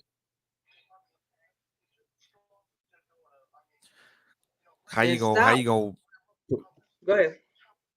how you gonna put yourself in a situation and you don't know who that person is, or you have no earthly idea who that person is. You don't you have no clue The of the biggest who this issue, person. the biggest issue with all of it is stop telling people how to get you. Exactly. If you tell them how to Exactly. get you, they'll never really know how to do it Let them because figure that. Let them figure it out. they only doing what you say. Exactly. Let them figure it out, man. I mean, you want somebody to decode the matrix? Let them figure that out. They only doing what you say. So they not doing it because they want to. They doing it to get in good with you because you done gave them the playbook of how to win Fred, Yep. right? You done gave them That's the it. play by play of how to win Fred. So now that you done gave them the play by play of how to win Fred, that's what they gonna play on. Yep. And they go always go to that. That's what that one play that gets them the touchdown every time, or that one play that's gonna get them that defensive stop every time. And Right, Tara. It yep, is the way a man treats his mama is how he gonna treat you. exactly, exactly. And the funny thing about and the other thing that I find is like that is like, and I'm just gonna put this out here because there are like there are men out here like me that don't believe that chivalry is dead. That believe in still and believe in being a gentleman and at all times, or who goes out their way to be a gentleman at all times. You know, Do you mean you still opening doors, sir? yes, Do you mean you can ask my do, girlfriend. do you mean you bring roses when you go out to eat dinner? Well, now we don't go we don't. I don't do roses. We don't do roses all the time, but I do open doors and I do make sure that she's on the correct side of the street when we're walking. Right. That's You right. They will know how to play it too, Tara. That's what I'm saying. You don't give the person the playbook on how to get you. Because when you do that, you really don't know if what they doing with you is genuine. man, Because you gave them the rule book on how to get you. that's right. And like I said before, it's just like that one play on Tecmo Bowl, that one play on Madden that always gets you a touchdown. They'll spam that play every time. That's right.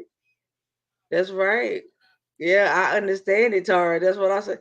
My husband do the same thing. My husband will open doors. He'll come. He But put me see, in. My husband but puts me in the car first, and when we would get home, if we went grocery shopping, he takes the groceries out before I could get out the car. He said, but you stay right here," and he'll go get the stuff out the car, and yeah, then get me out the car. Every time he leaves my house, he locks me in the house. So I'm telling you, man, like it's one of those situations where you know you know what you're dealing with when you take the time to learn somebody. I did not give him a rule book coming in. I didn't tell him what. The only thing I told him in the beginning of us was I don't like a liar. facts If you lie to me, I'm Xing you out just as quick as your name is what it is. over. That's over. And that's the only thing I said from the door. I don't like a liar. He asked me what did I expect? Don't lie. That's all I kept saying. And he was Yeah, good with that. Someone asked exactly. me if I expect them to open doors every time. Y'all know I said yes, of course. Right. It should, And they shouldn't even have asked it. Just because they asked you that, that would have been like, really? should never be a bother. Should never be a bother. Should never ever be a bother. You know, the thing of it is, I think that, again, I'm saying some, not all. Some modern women just think that somebody be a guy just being generally nice to you by opening a door for you to allow you to precede them into a room or into a building is weird. Yeah, because they don't have that. They've never had it. I know some females that's never had that from their fathers. So when you don't have it, when you've never had it, it's weird to you. Man, look. When you come up on something that you've never had, it is weird. You know what I mean? That's But it just should be. like let's use the love topic for coincidence. If you've never truly been in love, never really actually experienced love, you don't know Uh, how to deal with it when you have true love. that's true. That's true. So Oh my God, it, that's true. so you know what I'm saying? Like it's the same thing. You don't know how to handle something that you've never had. Look, I'm telling you. The funny thing, and it's, oh man. and and I tell folks, if you have someone like that, whether it's male or female, if you got somebody that's you know that does all the things that you like, and doesn't have to don't that that you didn't give the play that you didn't give your playbook to, you know Hmm. what I'm saying? And they figure that playbook out on their own, and but they figured the playbook, they figured out part of your playbook on your own, but you still scripted new plays. Right. You know, if that person respects you, they love you, they care about you, they generally want you to be the best person that you can be. And this goes on both ends, male and female side. But If you got that it's type but person, better hold, better right. hold, better hold. But one of the things too that you need to think about is just like the topic that Bobby was just touching on before she went froze. Sex is one of them things too. Oh, If you get a man that ain't never had like actual good sex from somebody, and you can bring that to him, same thing vice versa with a woman, that man or female will be half out their daggone mind. And you talking about don't want you to go nowhere, don't want you to do nothing because of that, just that part alone. That ain't we ain't gonna talk about the rest of the relationship. Just that part will send them crazy. yeah. So You it's know, again, it just goes back to if you get something that you have never had, it ain't going nowhere. exactly. Because And that'd be the first thing that you say, but you are also the one that predicates how long it stays. exactly. And to what in the comment that you mentioned, Miss Tara, and I'll say there are guys like me and guys like Coco's husband. We're around, and when we try to impart these things to younger men, and I'm not gonna say all. I'm not gonna say every guy that's younger than me is not receptive to this, because most are, and this is the one thing I'll say to you, Mr. R, as a woman, and this goes both ways. As a woman, you can't teach a boy to be a man. And me as a man, can't teach a young girl to be a woman. The only thing I can do is teach a young girl how to be a woman from my experience of what I think a woman should be, and from what I experience from women. And it goes the same way. You know, and it also goes back to, you know, for me, doing being a gentleman is a natural transition. Was a natural transition for me because I saw my father do it. I saw my grandfather do it. I saw my uncles do it.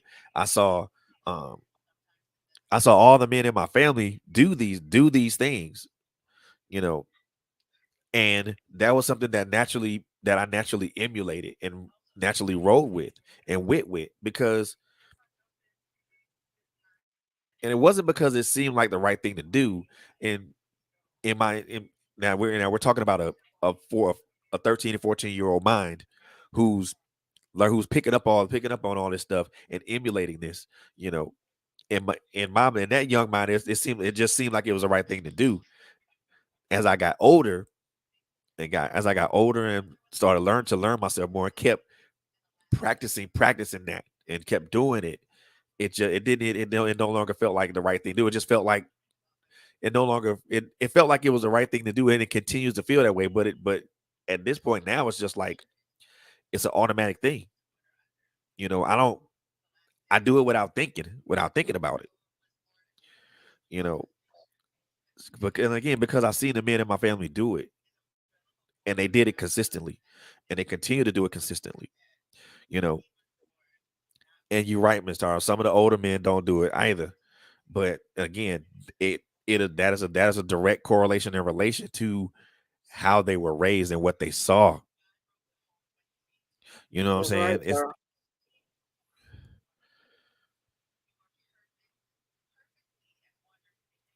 Yeah, and you're right. You couldn't teach them how to be men. The only thing you can do is to teach them from your experience from what your experience of men was or are.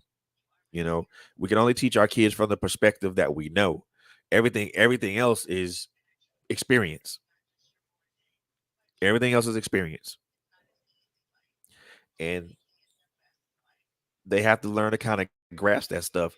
It it took a while for me to even kind of put that idea in my oldest son's mind, because he wasn't really receptive to that. He, you know, he saw those things, and he was like, I don't want to do that. That looks lame. That looks stupid. That looks like it's just dweeb behavior. Nah, it's not dweeb behavior. You. That's how you treat a woman. If you treat your mom like trash, you're gonna treat your mom. You're gonna treat any woman that you have like trash. Let's just throw it out there for real. And again, for me, it's natural for me, because it's part of my makeup now. It's it's not a big thing for me to walk over to a car door and open it, or it ain't a big thing for me to open a door in a store or a building, and allow a woman, and allow, my girlfriend, or a woman, a girlfriend and my woman, to perceive me walking in. Or if me and my girlfriend are walking, and to tell her to come on to the opposite side of the sidewalk that I am, so that way she's not in the street. That's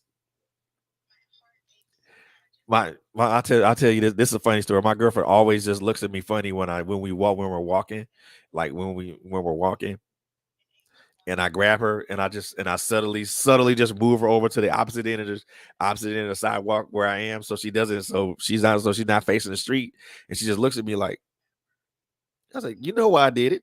don't ask. You know I did it. And it's something I promise you, women do like that because it lets them know that they're considered, they're cared about, and that you consider me. It brings a message that you consider me enough to move me to let me proceed in a building before you. You thought about me enough to allow me to get in a vehicle, but get in a vehicle and you open the door. Or better yet, you have thought of me enough to allow him to walk me to my vehicle and let me get in the car and then watch me as I drive away. Or even better yet, call to check on me to make sure that I made it home. Mhm. Those things, man, Right. those man, for a woman, that's the best feeling in the world because it lets them know that they're cared about and they're considered. You know, I tell my boys, which are my nephews, look, this is what you do, this is what you don't do. What yep, you don't do, don't you ever put your hands on a female. The day you feel like you got to do that, I need you to grab all your belongings and and leave. leave, get because it ain't worth it. Okay, we're not See, doing that. and see We, that's 'cause we, bad. we, we That's not we bad, not Tara. we not finna wind up on the first 48. So Yep. we not doing that. At the end of the Yeah. day, you can open the door for her. You can cater to her all you like. But the day that you feel like it's finna come down that you finna have to put I need Lay you to grab hands everything, and everything get that gone, belongs to you and leave. get gone, because it ain't worth it in the end. Trust me, I'm the voice of experience. I am the voice of experience when it comes to that. If the one thing that I think that a lot of, and this is something I learned just from learning more about myself and understanding some things about me. You know, you know, a man's energy is calm, stoic. Just Some, some men, some men's energy are so a lot of some men's energy. That I say some men's energy are calm and stoic and just even keeled. That's to me. That's truly what to me. That's the essence of what I feel a man is. A woman. I'm not gonna say a woman's energy is chaotic and all that stuff because some women, a lot of women that I've been around, their energy is just as calm, just as even keeled. But it's it's supposed to be like yin and yang, balance. Here, this is me. These are all the things that I have. This is you. This is where we balance each other out. Okay, I may not be good in this. I may not be good as far as maintaining financials is concerned. You're better at me than that. That's balance. Or I may not be good as far as being able to have a conversation, be conversational with people, and you are. That's balance.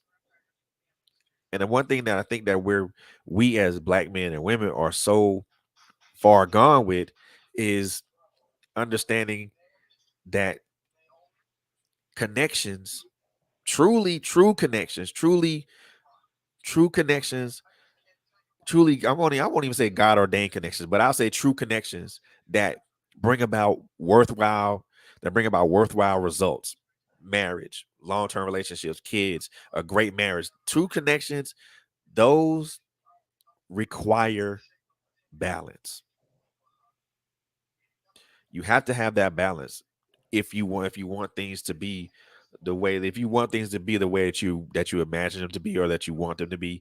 And when there's no balance or there's disconnection or dysfunction in a relationship, there's issues, there's problems, there are things that's going to happen that you may not want to happen. Case in point for me, no, there were no balance in the marriage, in my marriage, dysfunction. Those things throw everything else out of order. And when you're out of order,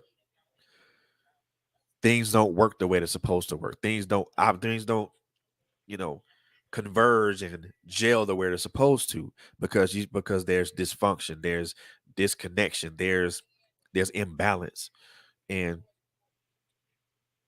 I'll say the worst feeling in it, the worst feeling in the world, being in any type of relationship with anyone, whether it's a father, whether it's a mother father, whether it's a daughter, whether it's a parent child relationship, a um, an intimate relationship with your husband or your wife, or a boyfriend or girlfriend, or any other type of relationship, whether it's a business relationship or intimate, there has to be a semblance of balance into that. When you don't have balance, when you don't have that yin to that yang, or you don't have that hot to that cold, or you don't have that day to that night, it is a it produces dysfunction. It produces um dysfunction primarily, but it also produces feelings of, you know, resent, loneliness, jealousy, all these things, all those things that that can destroy a connection. And I think when we as black men and black women understand that the term balance is integral to connections, and is integral to maintaining connections. When we understand that balance is one of the key ingredients, is one of the key factors, there's no telling how many marriages could people, how many longer lasting marriages husband and wives could have, how many more much more fruitful business relationships people could experience, how better a parent child connection would be, when you understand you have to have those things, and when you don't have one, the other, or both, it creates, it makes things difficult, it makes things hard to it makes those waters harder to navigate. And I can't and you and for me, that's why I say I love, I truly do love the person that I'm with, because there is, even though we do have our issue, our, not, I won't even say issues, even though we do have our things, we try to find a way to balance each other out. We do try to find a way to make sure that we're both at a point to where we're okay. You know, I don't want to make. I want to make sure that she's okay when I call. You know, ask how your day was. I mean, are you all right? Do you need something? Are you hurt? Is there anything that I can do to kind of help you, and vice versa? Balance, man. It's important. You know, you have to have that. Balance is good. You have to have that balance. And Balance is good because I mean, when you don't have balance and you're off, I call it, how do people say, off kilter? Um, scatterbrain. as people would like to use. Um, having a balance is a wonderful thing, Oh yeah, because for when sure. you off kilter about something, it doesn't make it things easier. No, Like I say it all the time. He My husband is the humble one. I'm the more of I'll snatch you type of person. He's the that's humble, it. and that's the thing that balances us out. His attitude, it takes so much For him to get angry, for him to get angry. And when he does, watch out. it's a scary situation. Huh. Like for real, for real. For Like him to raise his voice, it would make you just stop and like turn your like head, like, hold on, what's going on? or better, who is this guy? Right. You know what I'm saying? And I mean, I've had situations where we have been out and my sisters have stood up and was like, "You sit down," and stood up in front of my husband and said, "Yo, look, Sit let me down. tell you something. Let me tell you something concerning my brother-in-law. Do not make me Don't hurt you, because he exactly is not that type. He's not that type of person. You know what I'm saying? And that's how you know when you got somebody that's totally, your stilo per se, because that's the part that I like about him the most. He's the one that can calm me down before anybody else can. Exactly. You know what I'm saying? All he got to do is do his babes, and I'll stop and I'll look up, Like, and it'll make me stop in mid sentence if he say it. I'm And not, that's the way to get me to calm down and to veer me away from what I'm getting ready to say to hurt whoever feelings I'm about to hurt. So, he has his ways of being able to do what he does. And that's the good part about it. Um and that's something that you want to maintain. You don't ever want to try to change an individual and make them like you. Because that's not I don't want him to have my I don't want him to end up becoming like me. You see what I'm saying? I want him to keep that humble, that gentle part of him, because I know that that's a part of him that'll get him far. That I mean that just that part of who he is, he's not gonna you're not gonna agitate him. Um you're not gonna agitate him to right. get him to come off kilter on you. He's not gonna come out his character. Oh no. It's not happening. He ain't coming out of his character. And the, and the minute he comes and the minute he comes out of character, it's like somebody dropped a nuclear bomb and they're like, oh wait a minute. Right. And that's something that'll make me stop the whole thing. You Yep. what? Hold on. Before he come up out of his character, it's gonna be me. Exactly. That's because that's my norm. You know what I Yep. mean? I will come to you and hurt your feelings in a blink of an eye And they'll tell before you, I will allow him to come off on you yep. like that. You rather You know what I'm you saying? rather have me than deal with him. Right. But yeah, man, it's balance is key, man. Balance is key. So is our good friend coming back, or she just had I technical don't know. difficulties? I'm that's what I'm doing. I'm sitting over here trying to message her now. Um, because I don't know what happened. I don't know if her phone just died on her or what took Right, place. So I was trying to send her a message to find out really. right. Well, you know, I mean, she normally this will be the time that she's about to end it anyway. You know what I right, mean? right. So Um, I guess I'm well, I really hope that that we, myself, Bobby, and Coco, we were able to kind of at least throw some get the wheels in your mind and thinking, to grease those cogs in your brain to understand, connection and disconnection. You know, it's it's important to understand. It's a, just as important it is to understand what connects you. It's also important to understand what disconnects you, yep, because when you understand those things, you have a better understanding of where you are in your relationship.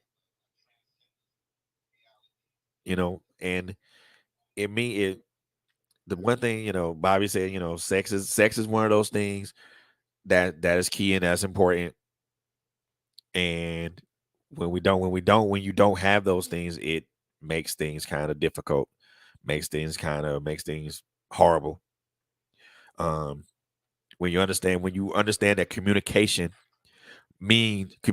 is more than just you two just exchanging words with each other. It's understanding everything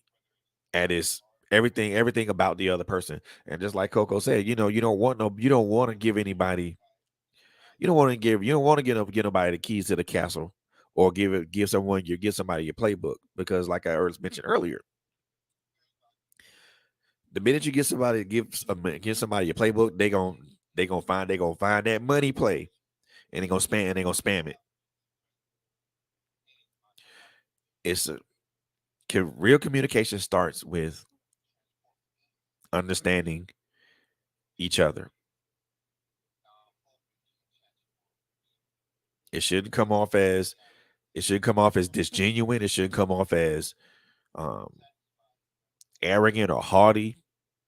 It should come from a place of just general curiosity of wanting to know who that individual is, and wanting to have a connection with that person, a real connection. I mean, sex is a connection because sex is a connection, and it's one that I think we as human beings equate sex for love, or something like that, and it's a connection, and it's an important connection. But communication, but talking is a connection as well.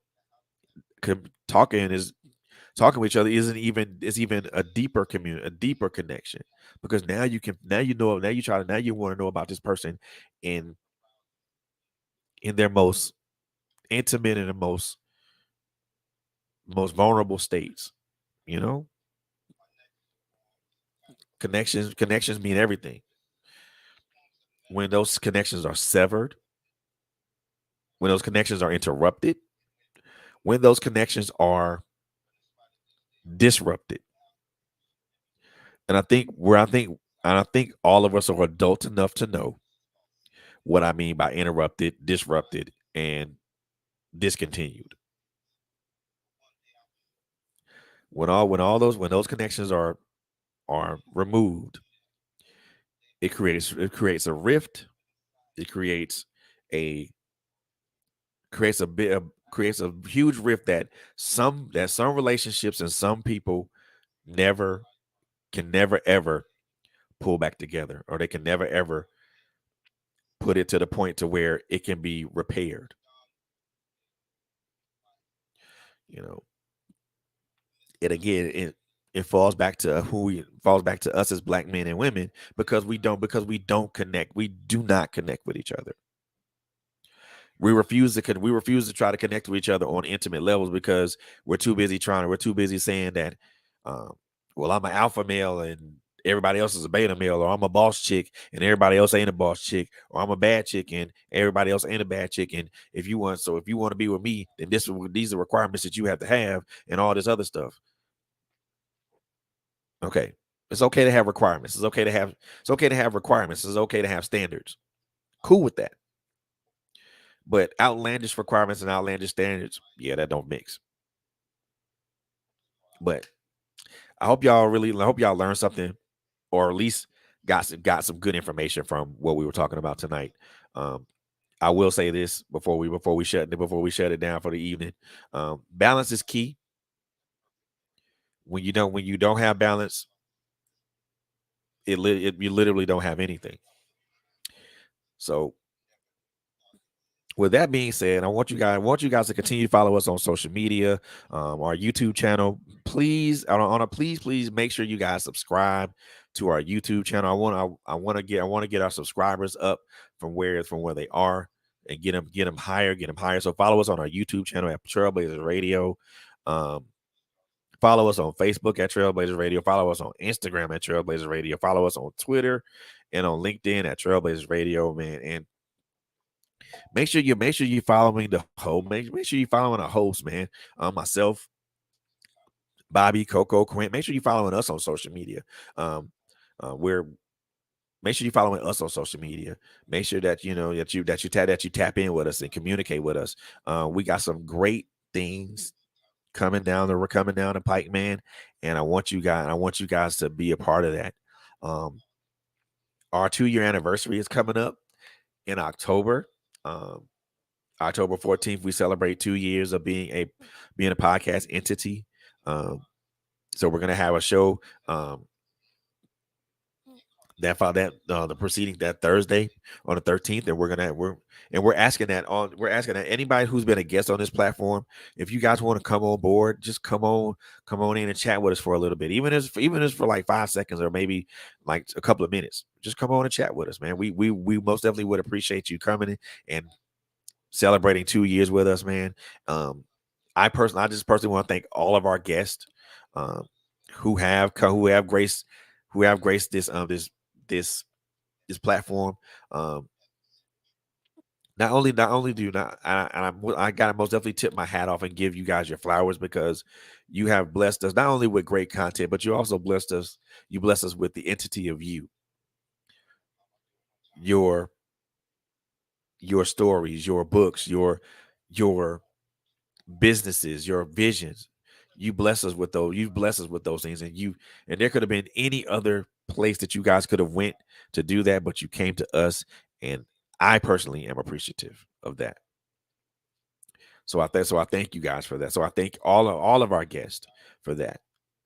Um, to our listeners and our followers and our viewers, thank you for tuning in and keeping your ears to the ground with us. You guys could have been anywhere else, but you guys continue to rock out with us, and I am appreciative of that. Thank you so much again. Thank you so much.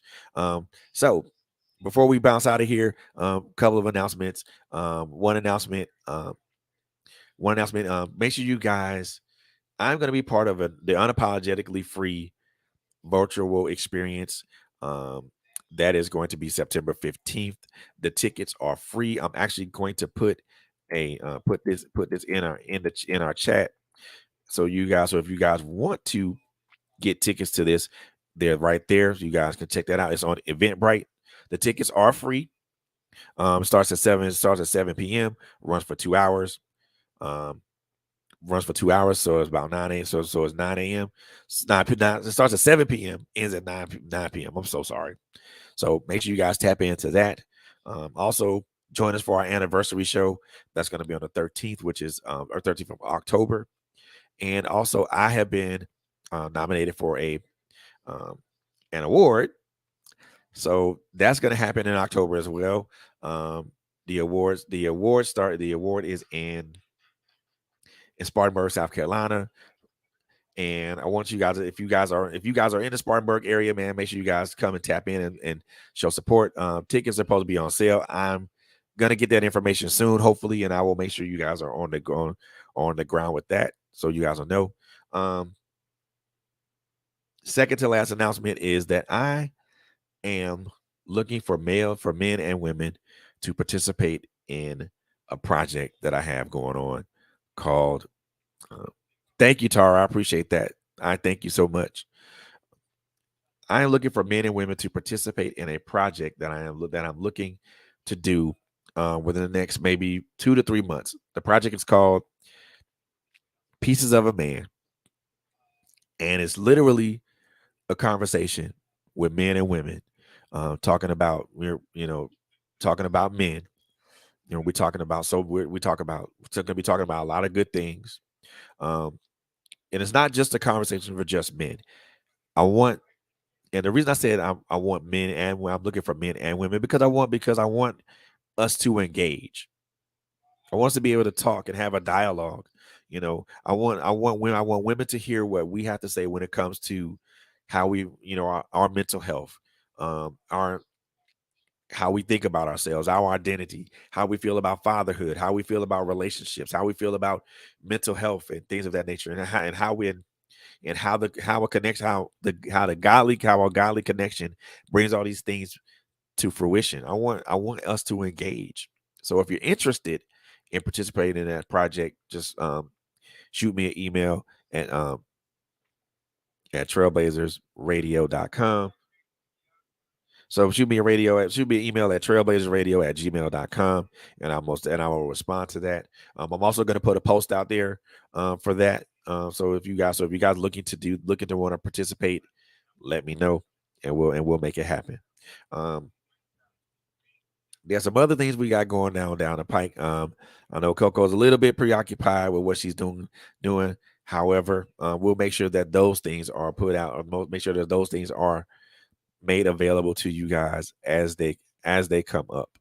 Um, got some things coming on in October, some things coming on in December, and want you guys to, like I said, we want you guys to keep your ears to the ground with us because we got great things coming down the pipe, and we most definitely want you guys to be a part of it.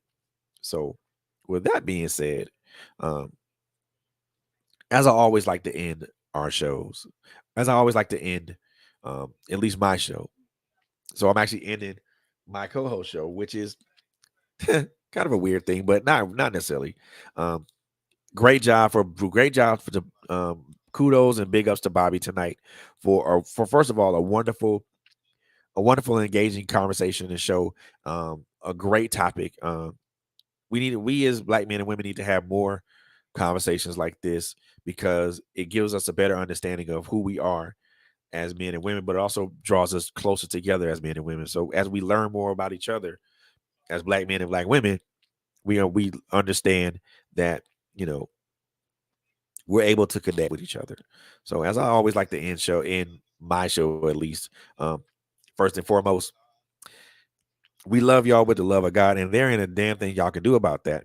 And the three things I always like to say before we end any of our podcasts: number one, take care of each other. Very important, very important. Number two, love on each other. Always, always love on each other. And last but most certainly not least, three, this is a very, very crazy, very unpredictable, and very unstable world out here. So, above all those two things that I mentioned, please, last but most certainly not least, please be safe. We love y'all.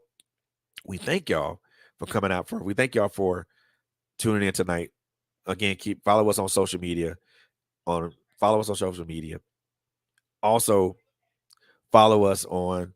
Also, check out. Oh, I forgot to say, check out our audio podcast, which is on Apple iTunes, Spotify, Google Podcasts, and anywhere else you get your audio podcast. That comes to you guys by way of Anchor. So make sure you guys tune into that. Tune into those as well. The audio of this particular podcast will become available later on in the week. So if you guys want to check out the replay, you guys can check it out. Also, the replay of this particular episode will be on YouTube. So please check it out on YouTube as well. And make sure you subscribe to our page. Again, we love y'all with the love of God. There ain't nothing you can do about it. And we want y'all to be safe out there, take care of each other, and love on each other. Peace.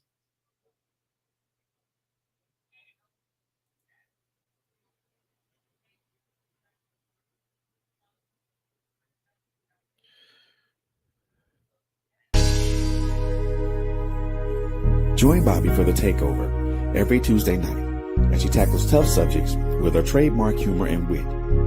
We guarantee you'll be educated, edified, and also entertained. So join us at 8 p.m. every Tuesday night, right here on Trailblazers Radio.